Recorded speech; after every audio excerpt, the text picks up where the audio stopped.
राम राम दोस्तों। आप सभी का स्वागत है आपके अपने यूट्यूब चैनल हिंदुस्तान न्यूज़ पे। तो दोस्तों, आज 30 जून को हम बात करते हैं जबलपुर दिल्ली के इंदिरा गांधी इंटरनेशनल एयरपोर्ट के टर्मिनल 1 के बाद शनिवार को गुजरात के राजकोट एयरपोर्ट की कैनोपी गिर गई। हालांकि हादसे में किसी के आहत होने की खबर नहीं है। पिछले 3 दिन में एयरपोर्ट पर इस तरह की यह तीसरी घटना है। 28 जून को दिल्ली दिल्ली आईजीआई एयरपोर्ट की कैनोपी हादसे में एक कैब ड्राइवर की मौत हो गई, जबकि 8 लोग घायल हो गए। वहीं मध्य प्रदेश के जबलपुर एयरपोर्ट पर 27 जून को कैनोपी गिरने से एक अधिकारी की कार क्षतिग्रस्त हो गई, जबकि राजकोट में कोई हाथाहाथ नहीं हुआ। राजकोट मानसून के शुरुआत में ही नवनिर्मित एयरपोर्ट की कैनोपी गिरने से घटिया निर्माण की पोल भी खुल गई, क्योंकि राजकोट में मानसून कल ही पहुंचा था। मौसम विभाग ने आज शहर में हल्की बारिश का अनुमान बताया था। इसके साथ ही पिछले साल ही उद्घाटन किया था पीएम ने। राजकोट शहर के करीब 30 किलोमीटर दूर इस ग्रीनफील्ड इंटरनेशनल एयरपोर्ट का उद्घाटन पीएम मोदी ने पिछले साल 27 जुलाई में किया था। 1405 करोड़ की लागत से 23,000 वर्ग मीटर में बने इस एयरपोर्ट पर हर घंटे 1280 यात्रियों का संचालन की क्षमता है। तो दोस्तों, घटिया निर्माण की बातें सामने आ रही हैं। तो कुछ लोग पहले बता रहे थे कि जो दिल्ली एयरपोर्ट की छत गिरी थी टर्मिनल 1 की, तो वो कांग्रेस के टाइम पे बनी हुई थी, जबकि उसका वो पार्ट कांग्रेस के टाइम पे बना हुआ था। पर अब राजकोट वाली और जो राजस्थान की और मध्य प्रदेश वाली है जबलपुर वाली, वो दोनों नरेंद्र मोदी के टाइम की बनी हुई है, जल्दबाजी में उद्घाटन। तो दोस्तों, ये था मामला। अब चलते हैं अगली खबर की तरफ। दिल्ली के सीएम केजरीवाल को राव रेवेन्यू कोर्ट ने शनिवार को 14 दिन की न्यायिक हिरासत में भेज दिया। दिल्ली शराब नीति केस में सीबीआई ने उन्हें 26 जून को तिहाड़ जेल से गिरफ्तार किया था। 3 दिन की कस्टडी के बाद आज उन्हें कोर्ट में पेश किया गया। शराब नीति केस में सीबीआई केजरीवाल के खिलाफ भ्रष्टाचार से जुड़े मामलों की जांच कर रही है। वहीं सीबीआई ने आज सुनवाई के दौरान जस्टिस सुनैना शर्मा की अदालत से केजरीवाल की न्यायिक हिरासत की मांग की, जिसे कोर्ट ने स्वीकार कर लिया। वे पहले ही मनी लॉन्ड्रिंग मामले में तिहाड़ जेल में है। दरअसल केजरीवाल पर 2 मामले दर्ज हैं। पहला ईडी का, जिसमें उन्हें मनी लॉन्ड्रिंग का केस दर्ज किया गया। ईडी ने केजरीवाल को 21 मार्च को गिरफ्तार किया था। दूसरा मामला सीबीआई का, जिसे शराब नीति में भ्रष्टाचार को लेकर दर्ज किया गया है। इस केस में 26 जून को केजरीवाल को दोबारा गिरफ्तार किया गया। तो दोस्तों, ये था केजरीवाल का मामला। अब चलते हैं अगली खबर की तरफ। वाचक पंडित प्रदीप मिश्रा से बनारस मंदिर में बदसलूकी की गई। धक्का मुक्की करते हुए उसके अंग वस्त्र खींचे गए, नाक रगड़ने के लिए मजबूर किया गया। लोग चिल्ला रहे थे कि नाक रगड़वाओ, कान पकड़वाओ। प्रदीप मिश्रा शनिवार दोपहर बनारस पहुंचे। उन्होंने राधा रानी के जन्म विवाह से जुड़े अपने बयान पर माफी मांगी। मंदिर में उन पर इस बात के लिए दबाव बनाया गया कि नाक रगड़कर माफी मांगी जाए। इस घटना के दौरान पंडित मिश्रा असहज दिखे। आखिरकार उन्हें मंदिर में नाक रगड़कर माफी मांगी, दंडवत प्रणाम किया। इसके बाद मंदिर से बाहर निकले, हाथ जोड़कर बनारस वासियों का अभिनंदन किया। हालांकि मंदिर के रिसीवर प्रवीण गोस्वामी ने कहा, बदसलूकी की बात बिल्कुल गलत है। मंदिर में भीड़ थी, वह अचानक आए थे। उन्होंने राधा रानी से माफी मांगी, यही ब्रजवासी चाह रहे थे। तो दोस्तों, ये था मामला प्रदीप का। तो अब चलते हैं अगली खबर की तरफ।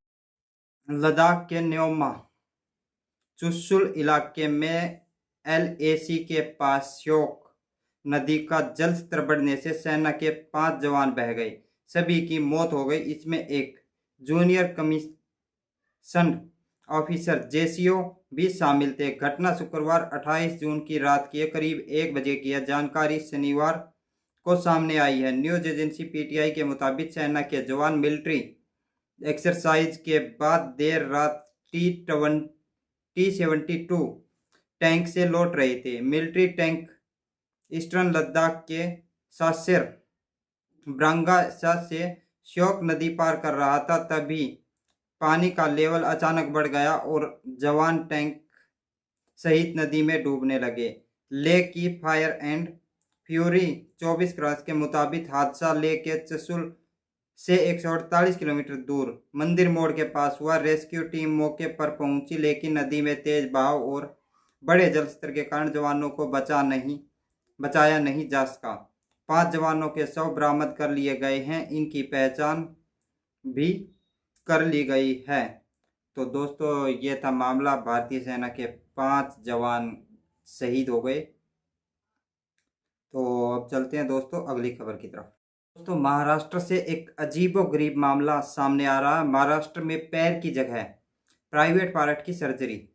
9 साल का लड़का खेलते समय जख्मी हुआ था। मेडिकल ऑफिसर बोले दिक्कत थी इसलिए ऑपरेशन किया।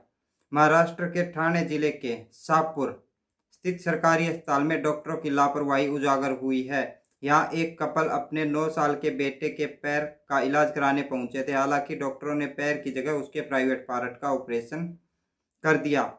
कपल ने इसकी शिकायत की तो मेडिकल ऑफिसर ने कहा कि डॉक्टरों ने कुछ भी गलत नहीं किया है, बच्चे के प्राइवेट पार्ट में दिक्कत थी इसलिए सर्जरी की गई है। हो सकता है कि डॉक्टर ऑपरेशन के बारे में माता पिता को बताना भूल गए होंगे या उन्होंने गलती से किसी दूसरे मरीज के रिश्तेदार को बता दिया होगा। हालांकि बच्चे के माता पिता ने डॉक्टरों की सफाई को मानने से इनकार कर दिया। उन्होंने शाहपुर पुलिस से मामले की शिकायत की। हालांकि अभी मामला दर्ज नहीं किया गया है। पुलिस ने बताया कि मामले की जांच की जा रही है। जिला civil surgeon doctor Kailash Pawar ने मामले की जांच करवाने का आश्वासन दिया है। तो दोस्तों अब चलते हैं अगली खबर की तरफ। हरियाणा के पानीपत शहर में शनिवार को आस्था अस्पताल में हंगामा हो गया। अस्पताल में भर्ती युवती ने कंपाउंडर पर छेड़छाड़ करने के आरोप लगाए। परिवार कहना है कि कंपाउंडर ने इंजेक्शन लगाने की बात कहते हुए माता पिता को कमरे से बाहर निकाल दिया। इसके बाद कंपाउंडर ने युवती के प्राइवेट पार्ट समेत शरीर के अन्य हिस्सों को टच किया। युवती होश में आई तो कंपाउंडर उसके साथ गलत हरकत कर रहा था। इसके बाद घटना की सूचना पुलिस को दी गई। परिवार के लोगों ने डॉक्टर पर भी कार्रवाई न करने का आरोप लगाया। इसके बाद आरोपी कंपाउंडर को पुलिस अपने साथ ले गई। एक व्यक्ति ने बताया कि 19 वर्षीय से बेटी को 4-5 दिन से उल्टी दस्त की शिकायत थी। पहले वह दूसरे अस्पताल में भर्ती थी। कल सुबह वह उसे आस्था अस्पताल में लेकर आए थे। यहाँ डॉक्टरों ने उसे एडमिट कर लिया। करीब 3 और 5:30 बजे के बीच में कंपाउंडर आया और बेटी को इंजेक्शन लगाने की बात कही। उसने माता पिता को बाहर निकाल दिया और अंदर से कमरा बंद कर लिया। बेटी उस समय बेहोशी की हालत में थी। कमरे में बेटी के अलावा एक और महिला भी थी, वह भी एक तरह से बेहोश ही थी। तो दोस्तों ये था पानीपत का मामला। एक प्राइवेट हॉस्पिटल का, आस्था नाम का हॉस्पिटल है, वहाँ पे कंपाउंडर ने ये हरकत की। तो इस तरह की हरकत करने से डॉक्टरों के ऊपर से और कंपाउंडरों के ऊपर से विश्वास उठ जाता है। तो इस तरह की हरकतें नहीं करनी चाहिए, चाहे कोई भी हो। अपने फील्ड की और अपने ओहदे की रिस्पेक्ट रखनी चाहिए। तो दोस्तों अब चलते हैं अगली खबर की तरफ। तो दोस्तों हरियाणा से एक और खबर। हरियाणा में सरपंचों को अब अफसरों जैसा ट्रीटमेंट मिलेगा। सरकार उनका भत्ता बढ़ाने जा रही है। इस पर जल्द प्रस्ताव लाया जा सकता है। प्रदेश में विधानसभा चुनाव से पहले सरपंचों को अपने पक्ष में करने के लिए सरकार यह कोशिश कर रही है, क्योंकि प्रदेश के सरपंच सरकार से ई टेंडर के बाद से नाराज थे। सरपंचों का टीएडीए बढ़ाया जाएगा। इसके बाद हरियाणा में एचसीएस अधिकारियों की ही तरह विभागीय काम करवाने के लिए सरपंचों को भी 16 रुपये प्रति किलोमीटर के हिसाब से टीएडीए मिलेगा। इतना ही नहीं, कोर्ट केसों की सुनवाई में जाने के लिए भी सरकार की ओर से सरपंचों को पहले से दोगुना पैसा मिलेगा। सरपंचों को हाई कोर्ट में केस के लिए 5,000 और स्थानीय अदालत के लिए 1100 रुपये का शुल्क मिलता था। अब इसमें 5 गुना बढ़ोतरी की जाएगी। हरियाणा सरकार में पंचायत मंत्री महिपाल ढांडा ने कहा कि पंचायतों को सुविधाएं बढ़ाने के लिए सरकार ने प्रस्ताव मांगा है। तो इसके साथ साथ मुख्यमंत्री व मंत्री गांव में आए तो 2 गुना पैसा मिलेगा। महिपाल ढांडा ने बताया कि मुख्यमंत्री और मंत्री के गांव के दौरे पर खर्च होने वाली राशि में भी बढ़ोतरी का प्रस्ताव है। मुख्यमंत्री के दौरे पर सरपंच को 5,000 और मंत्री के दौरे पर 3,000 रुपये खर्च राशि मिलती थी। अब मुख्यमंत्री के दौरे पर 30 से 50,000 रुपये और मंत्री के दौरे पर 20 से 25,000 रुपये देने का प्रस्ताव है। तो ये सब किया जा रहा है क्योंकि हरियाणा में जो सरपंच थे ई टेंडर को लेके भाजपा से नाराज थे। सरपंचों को अपने पक्ष में करने के लिए ये सब भाजपा की तरफ से एक पत्ता फेंका गया है। अब देखते हैं जो सरपंच थे वो भाजपा की तरफ जाते हैं या फिर नहीं जाते हैं। तो दोस्तों ये थी आज की खबरें। आप सबको वीडियो कैसी लगी? अगर वीडियो अच्छी लगी हो तो वीडियो को लाइक करो, शेयर करो, चैनल को सब्सक्राइब करो। मिलते हैं नेक्स्ट वीडियो में, तब तक के लिए जय हिंद, वंदे मातरम, भारत माता की जय। जय श्री राम, हर हर महादेव।